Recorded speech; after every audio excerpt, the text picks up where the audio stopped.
here at the Bates Motel. Now the Bates Motel is not Norman Bates as in Psycho. Bates Motel is the Mosko Moto campground. Went into Mosko Moto yesterday, met some of the guys there, and I was gifted a new pair of tyres. So I got pretty much a brand new golden tyre GT723. I used one of those down in Portugal.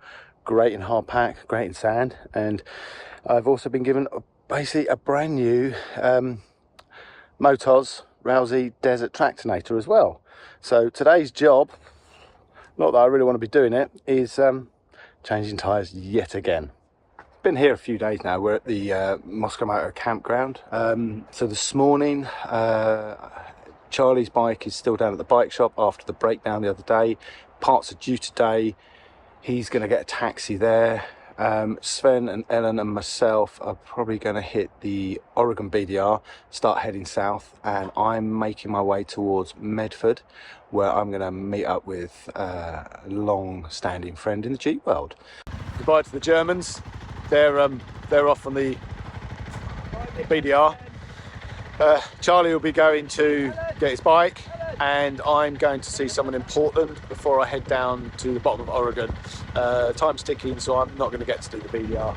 But it's been quite emotional actually saying goodbye to, and this bromance going on between these two. It's been hilarious. Ta-ra. Right, say goodbye.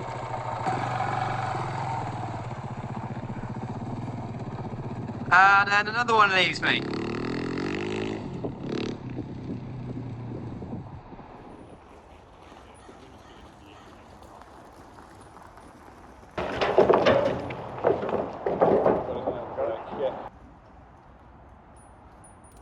Yesterday came down from Portland to Medford to see my friend Ron, and 690 she broke. I got a problem with the turn spring on the gear shift, so Ronnie, which is Ron's son, has brought this big truck out, and we're going to take it now to the workshop, pull it apart, and hopefully find out what's going on with the old girl.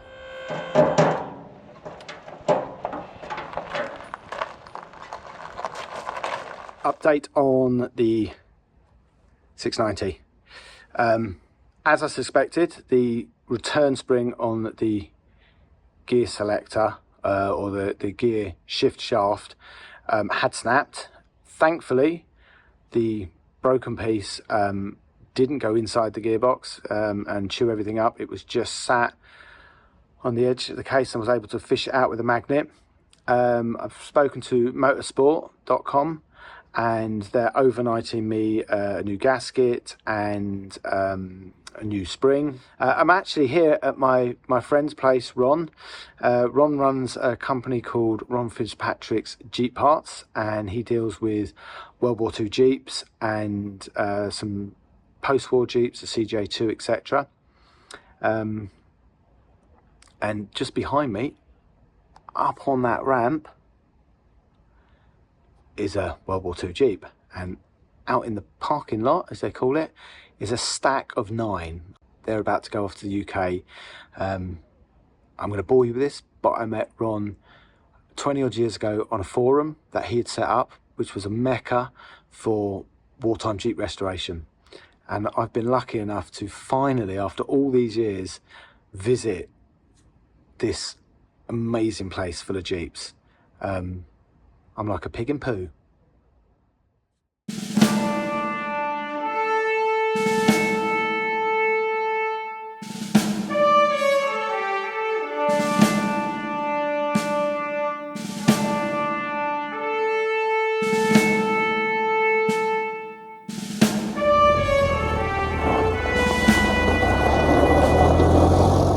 Finally, we're going to go and do a bit of Jeep fun. So this is Ron, the main man. He's the daddy of G503, which is an old website I used to use, and we are driving in his little Ford GPW, which is 4-wheel steering. We need to get you in here driving this thing. Right. Okay. Ron's been in with me in a Jeep round London. Yeah. Thought I was absolutely mental.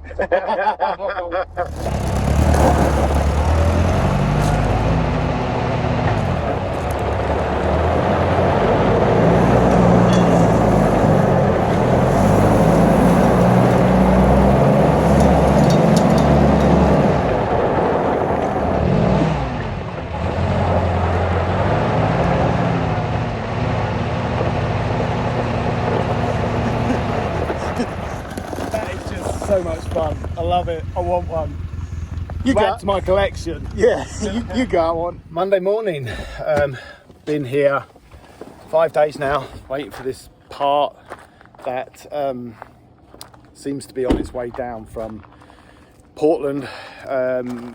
Tracking, it says it should be here in a few hours. So I'm going to go back into the workshop now and crack on with getting 690 ready.